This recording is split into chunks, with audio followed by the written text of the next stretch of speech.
같다예요. 그런데 전체적으로 보면 예수님께서 마르지 않는 네가 절대 평생 목마르지 않는 물을 너에게 주겠다라고 말씀하세요. 그러다가 이제 대화 중간에는 또 이제 이 사마리아 여인의 과거의 이 아픈 이야기. 사람마다 여러분 약점이 다 있잖아요. 어떤 사람은 뭐 열등감일 수도 있고 가정 환경일 수도 있고 뭐 다른 뭐 학업 성적 뭐 각자 뭐 약점이 다 다르잖아요. 그래 약점들에 대해서 좀 얘기를 하세요. 그러다가 마무리는 어떻게 되냐면 예배로 끝이 나요. 예배. 너의 삶의 영과 진리로, 즉 성령과 예수님으로 드리는 그 예배가 회복이 되어야 너의 삶의 근본적인 문제를 해결할 수 있단다. 예수님께서 이렇게 이 사마리아 여인과의 대화를 마무리 짓습니다. 그래서 예배가 회복된다는 건요, 그냥 뭐 예배 잘 드리고 그런 것이 아니라 우리 삶이 바뀌는 거예요. 삶이 바뀌는 것의 시작점이에요. 일시적으로 바뀌는 것이 아니고 영원히 바뀌어져가는 그 예배, 영원히 바뀌어져가는 그 삶의 회복의 첫 번째 발걸음이라고 할 수가 있어요. 그런데 오늘 말씀을 준비하면서 예전에 전도사님이 초등학교 때 교회에 같이 나오던 친구 한 명이 떠올랐어요. 왜 떠올랐냐면 이 친구가 굉장히 부지런하고 신기한 친구예요. 엄청 부지런해요. 주일날 보통 우리 다 이제 늦게까지 자잖아요. 그런데 이 친구는 한 7시, 8시 일어나서요. 아침에 일어나서 씻고 옷을 입고 어디 가냐면 놀이터에 가요. 놀이터 가서 신나게 놀아요. 뭐 두꺼비집 짓고 뭐 그 정글짐 하고 뭐 그네 타고. 그런데 이 전도사님 교회는요. 오전 11시면은 어른 예배 아이들도 다 참석을 해야 됐어요. 필수예요, 필수. 빠지면 안 돼요. 그리고 나서 이제 뭐 중고등부 예배, 초등부 예배 뭐 이런 식으로 오후에 드리는데 이 친구 좀 특이했어요. 그럼 11시에 예배를 나와야 되잖아요. 그런데 안 보여요. 놀이터 가서 놀고 있어요. 그러다가 한 11시 59분 정도 되면 이제 목사님이 이제 예배를 마무리하실 때 여러분 뭐 하죠? 축도해 주시잖아요. 축도. 그죠? 축도, 축복기도 해 주시잖아요. 이때 들어와요. 맨 뒤에 들어와서 앉아 있어요. 그리고 축도가 끝나면 아멘하고 나가요. 그 항상 그러는 거예요. 항상. 그래서 우리 주 예수 그리스도와 막 이러면은 또 들어왔다가 아멘하면 또 나가고. 그래서 물어봤어요. 야, 너 그냥 예배를 안 드리거나 드리거나 둘 중 하나만 하면 되지 왜 항상 끝나기 1분 전에 축도 시간에만 딱 맞춰서 들어오냐. 그랬더니 이 친구가 이렇게 말했어요. 우리 엄마가 그러는데 예배 안 드릴 거면 차라리 축도 시간에만 들어갔다 있다 나오래.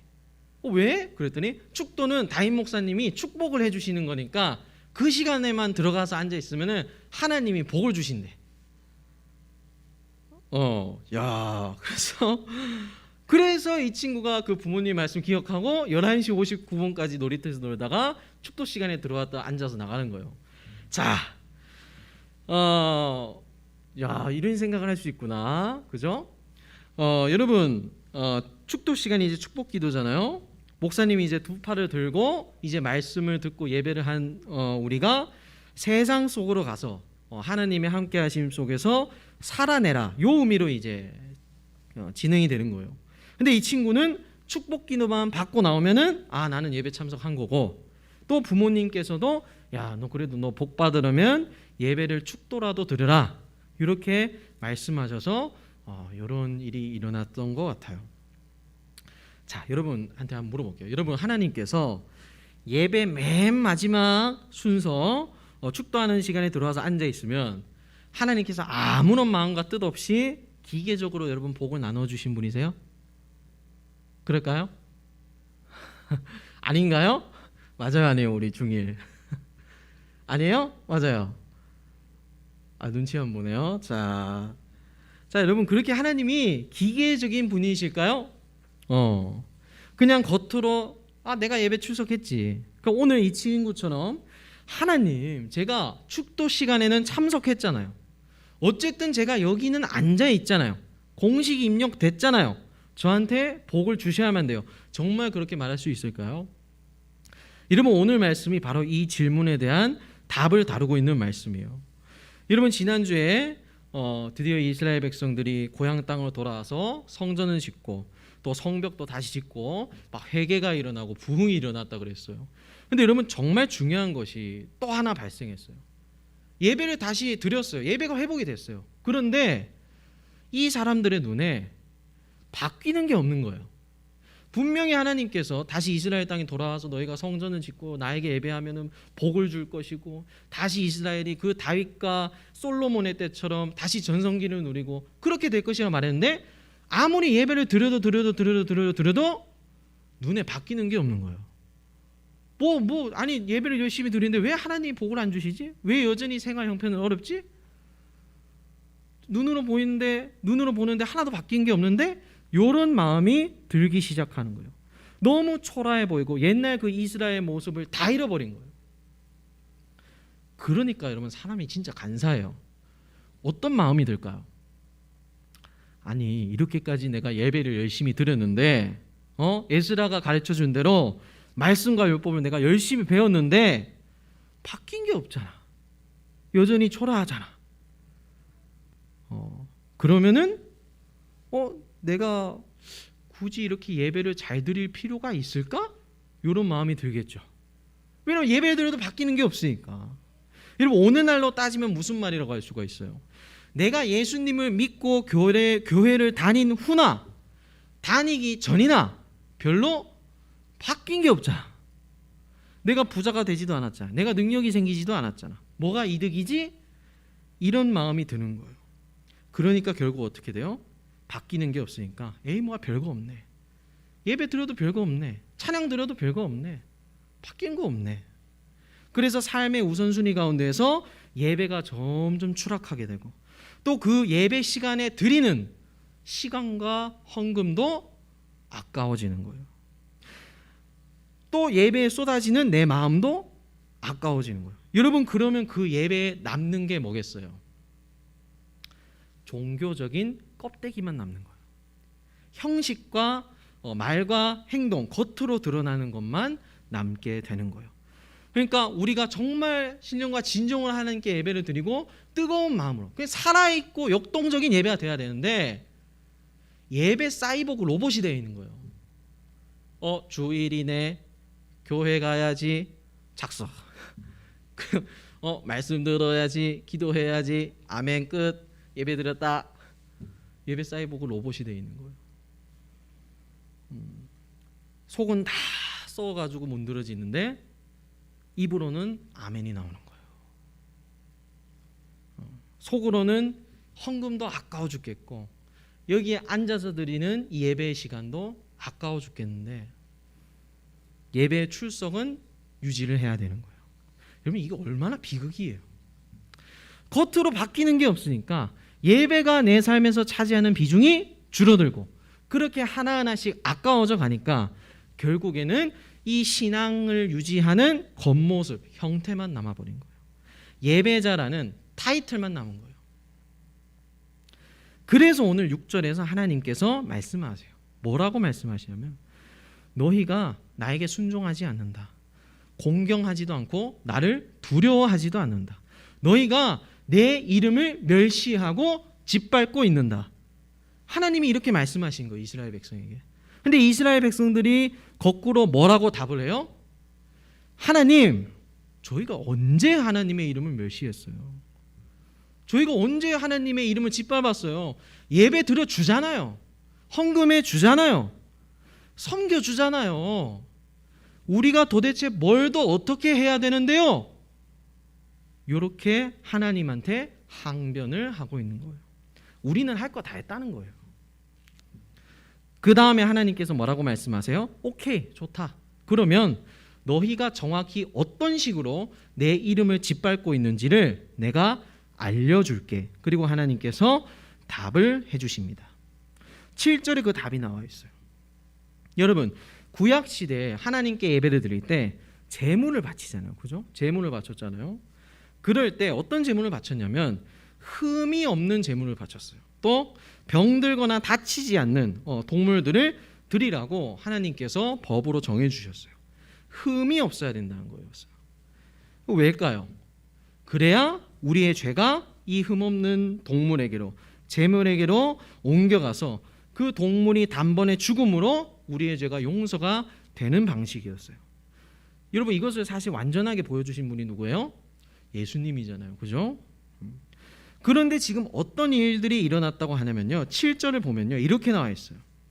너희는 내 상을 경멸하여 더러운 음식을 내 제단에 바치도도 우리가 어떻게 주를 더럽혔습니까? 하고 말한다. 8절에도 너희가 눈멀고 병들고 저는 짐승을 나에게 제물로 바치는 것이 악하지 않느냐. 그러니까 흠이 없는 짐승을 드려야 되는데 지금 어떤 동물들을 드렸대요?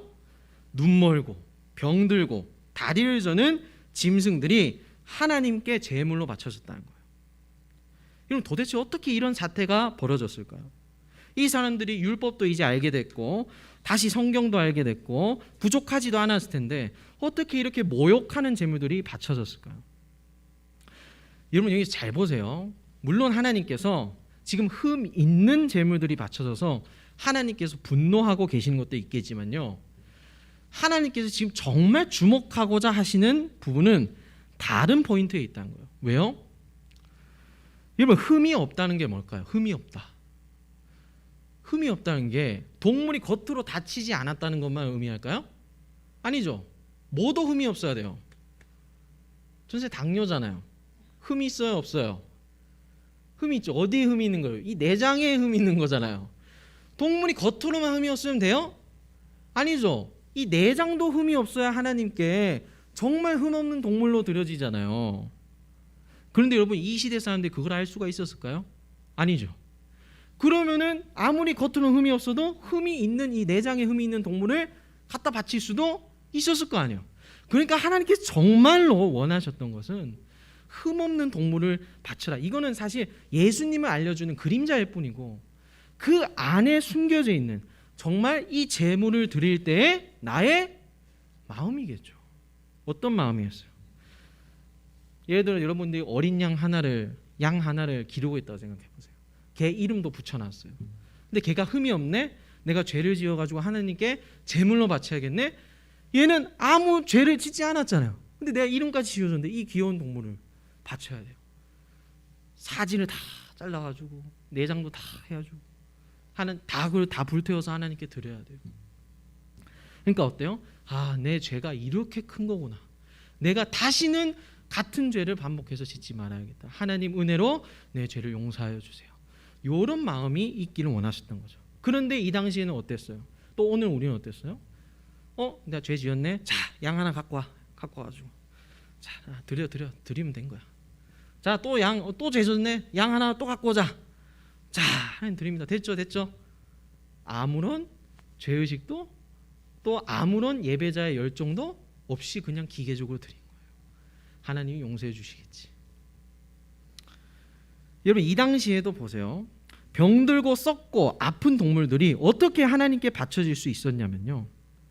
이 사람들이 점점 어떻게 해요? 에이 뭐야 예배에 뭐가 있지도 않네. 뭔가 특별한 능력도 없네 하면서 자연스럽게 예배에 대한 열정이 사라지니까 이 드리는 헌금이랑 예물들도 아깝잖아요. 그러니까 어떡하겠어요? 집에서 요거는 좀 귀한 건데 요거 빼고 저거 빼고 하다가 다 죽어가는 짐승 하나 끌고 하나님께 바치는 거예요. 또 집에서 다 썩어가는 음식들 짐승한테 줄 먹이들을 갖고 와가지고 하나님께 드리는 거예요. 근데 여러분 여기서 놀라운 게 있어요. 뭐가 놀랍냐면 사실 이거 하나님께 제물을 드릴 때 이 당시에 검시하는 사람들이 있었어요. 이게 흠이 없는 제물인가 흠이 있는 제물인가. 이 레위인들이 있었는데요. 이 사람들이 어떻게 통과할 수 있었을까요? 어떻게 통과를 했냐면요. 여러분 이 레위인들이 어떻게 살았냐면 백성들이 바친 제물을 음식으로 삼아서 먹고 살았어요. 그러니까 어떻게 했어요? 만약에 흠 있는 제물들을 막 들어왔어요. 그런데 이 레위인들이 보면서 이거 안 돼. 이거 통과 안 돼. 이거 더 깨끗한 거 가져오세요. 계속 이렇게 거절을 하면 자기들 먹을 게 줄어들 거 아니에요. 그러니까 어떻게 하겠어요? 마음으로는 좀 그렇긴 한데 이거 하나님께 드리는 건데 하면서 내 먹을 게 줄어드니까 통과. 그래서 나중에 하나님께 드릴 제물들을 다 쌓고 보니까 다 썩은 거예요. 다 아픈 거예요. 다 병 들어가지고 막 다 죽는 이 짐승한테 던져줄 그 음식인 거예요. 그러니까 자 보세요. 이스라엘 사람들도 어떤 식으로 예배를 드렸어요? 그러니까 이런 거예요. 예배를 드리자니 아무런 효과가 없어서 시간이 아깝고, 예배를 안 드리자니 하나님께 벌 받을 것 같고, 또 이 레위인들 검시관들도 하나님께 그대로 바치자니 떨리고, 또 거절하자니 내 먹을 게 줄어들고, 이 레위인들과 이스라엘 백성들의 합작으로 하나님의 예배가 완전히 망가진 거예요. 그러니까 예배하려고 모였는데 아무도 하나님께 간절한 마음이 없는 거예요. 마지못해 드리는 예배자들이 다 앉아 있는 거예요. 이거 그러니까 하나님께서 지금 이 상황이 나의 이름을 멸시하고 있다, 너네는 예배하고 있지 않다 말하고 계시는 거예요. 여러분, 우리도 마찬가지잖아요. 하나님 예배 드렸잖아요. 하나님 기도했잖아요. 하나님 헌금 잘했잖아요. 나 꼬박꼬박 출석했잖아요. 더 뭘 해야 돼요? 여러분, 우리가 이렇게 자신 있게 말할 수가 있을까요? 하나님은 그 속에 의도를 보신다고 했잖아요. 사람의 마음의 맨 밑바닥 끝을 보신다고 하잖아요. 여러분, 지난주에 보면 전선생님 깜짝 놀랄만한 끔찍한 사고가 발생했어요. 여러분들 알지 모르겠는데 무슨 사극을 촬영하다가 말이 죽었어요. 그거 봤나요, 여러분? 알고 있나요? 전생 그 영상을 봤어요. 말이 이렇게 달리다가 넘어져가지고 완전히 꺾여가지고 죽는데요. 그러니까 이 사극을 찍을 때 그 씬이 필요한 거예요. 말한테 이게 말 달리다 넘어지는 씬이. 근데 그 말이 목이 그냥 꺾여가지고 죽었어요. 근데 사람들 반응이 무덤덤한 거예요. 보니까 이 사극을 찍을 때 그런 식으로 동물들이 죽는 게 아주 흔해 왔던 거예요. 그러니까 관례였던 거예요. 관례. 아무도 지적하지 않는 거예요. 늘 그렇게 들여왔는데, 늘 그렇게 드라마 찍어왔는데. 그 모습을 보면서 오늘 설교를 준비했는데요. 완전히 똑같은 거예요. 원래 이렇게 예배 드려왔는데 내 안에 이 영적인 생명이 죽어가고 있는데도 아무도 지적하지 않는 거예요. 또 내 모습을 내가 지적하지 않는 거예요. 이대로 들어왔잖아. 내가 신앙생활, 나는 태어날 때부터 예수님을 알고 지내왔는데 나 원래 이렇게 예배 들어왔는데 아무런 의식이 없는 거예요. 여러분에게 질문 하나를 드리고 싶어요. 여러분은 마지막으로 예배를 언제 드렸습니까? 이것은 단순히 출석을 묻는 것이 아니에요. 오늘 말씀이 제목이 뭐죠? 출석이 열정을 말하지 않는다. 겉으로 유지하는 이 예배의 모습이 그 사람의 열정을 말하지는 않는다는 거예요. 여러분은 마지막으로 예배를 언제 드렸습니까? 다 자기 포장밖에 없고 호흡기만 달고 있는 그 예배 말고요, 몸과 마음을 다해서 뜨거운 마음으로 하나님께 나아가고자 하는 그 열정의 예배, 언제 여러분 마지막으로 드렸습니까? 이스라엘 백성들의 무기력하고 껍데기만 남은 벌 받으니까 예배드리지, 마지못해 예배드리는 그 예배는 우리가 이제는 끝내야 합니다. 이제 우리는 여러분 어떤 예배를 드려야 합니까? 예수님의 이름으로, 예수님의 이름을 찬양하면서 기뻐하면서 내 인생을 위해 죽으셨다는 그 아름다운 사실에 감격하면서 감동하면서 뛰노는 예배, 내 심령이 춤을 추는 예배를 여러분들이 드려야 한다. 전심으로 하나님께 나가는 예배가 필요하다는 거예요. 사랑하는 여러분, 우리는 오늘 말씀을 통해서 알았어요. 출석이 그 사람의 열정을 증거하지 않습니다. 출석이 그 사람의 믿음을 말하지 않습니다. 또는 내가 몇 년 동안 예수님을 섬겼다, 그것이 열정을 의미하지 않습니다. 전사님 친구 중에서도요, 3년 전에 예수님을 알게 된 친구가 있어요. 근데 이 친구가, 전사님이 가끔가다 이 친구 앞에서 부끄러워져요. 왜요? 이 친구 진짜 순수해요. 순수해가지고 예수님에 대해서 너무 알고 싶은 거예요. 그래서 막 공부도 하고, 전사님이 신학생이니까 막 여러 가지 물어오기도 하고, 그러면요, 막 전사님이 가끔가다, 야, 내가 저 친구보다도 내가 뜨겁지가 않구나, 하나님이 누굴 더 열정 있게 바라보실까 하는 그 질문을 스스로 던지게 돼요. 내가 하나님을 20년 알았다고 그게 중요한 게 아니구나, 3년 한 친구보다도 못날 때가 많구나. 여러분, 무엇이 나를 하나님께 예배하고 만들고 있습니까? 부모님의 등살 때문입니까? 하나님께 벌을 받을 것 같아서입니까? 혹은 다른 이유입니까? 혹은 예수님 때문입니까? 여러분 가운데 전심으로 하나님을 예배하는 그 뜨거운 마음이 먼저 회복되기를 소망합니다. 그리고 정말 기계 공장과 같은 예배가 아니라 우리의 심령이 예수님 한 분으로 춤을 추고 웃기도 하고 울기도 하고 기뻐하기도 하고 애통해하고 회개가 일어나는 살아있는 예배가 여러분 가운데 다 나타나기를 소망합니다. 마지막으로 질문을 하나 하고 마치겠습니다. 여러분은 하나님께 마지막으로 언제 예배를 드렸습니까? 이 시간 찬양을 할 텐데요. 찬양팀 준비해 주시고요. 네, 아무도 예배하지 않는 찬양 모두 일어서서 찬양해 볼까요?